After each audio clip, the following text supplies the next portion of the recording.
Hello guys, আজকে আমি চলে এসেছি আর একটা নতুন রেসিপি নিয়ে, বেগুন চিংড়ি। চলো শুরু করা যাক। এই রান্নাটা করতে লাগবে একেবারেই ছোট ছোট চিংড়ি। আর চিংড়িটা যদি একটু বড় হয় তাহলে সেটাকে আপনারা কেটে কেটে ছোট করে নেবেন। তারপরে এটাকে নুন আর হলুদ দিয়ে ভালো করে এটাকে মেখে নেব। এটা রান্না করার জন্য নিয়েছি আমরা সাদা তেল। কড়াইটা গরম করে এর মধ্যে তেল দিয়ে দেবো। তেলটা গরম হতে দেব। তেলটা গরম হয়ে যাবে, তারপরে মাছটাকে ভাজবো।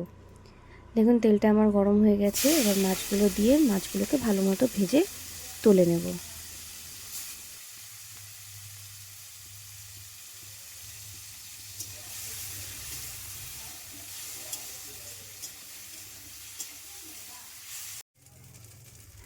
দেখুন আমার মাছটা সুন্দর করে লাল লাল করে ভাজা হয়ে গেছে। এবার এটাকে আমি আলাদা পাত্রে তুলে রেখে দেব। দেখুন মাছের সাইজটা কত ছোট, একেবারেই ছোট চিংড়ি লাগবে, যত ছোট হবে তত ভালো লাগবে এটা খেতে।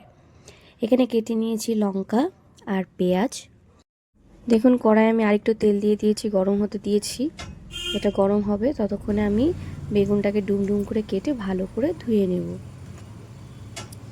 অন্যদিকে আমার তেলটাও গরম হয়ে গেছে। এর মধ্যে ফোড়নে দেব কালো জিরে, তারপরে পেঁয়াজ এবং কাঁচা লঙ্কাটা দিয়ে দেব। দিয়ে হালকা লাইট ব্রাউন করে এটাকে প্রথমে ভেজে নেব।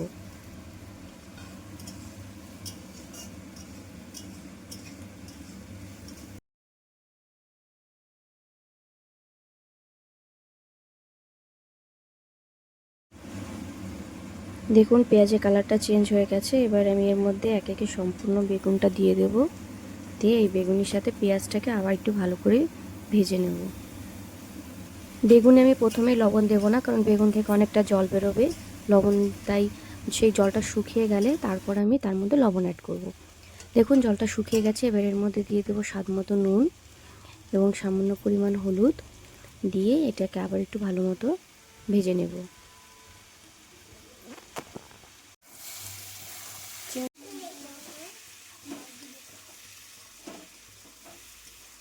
দেখুন এখানে আমি বেগুনটাকে ভালো করে ভেজে নিয়েছি। এবার এতে আমি অ্যাড করে দেবো সেই ভাজা চিংড়ি মাছগুলো।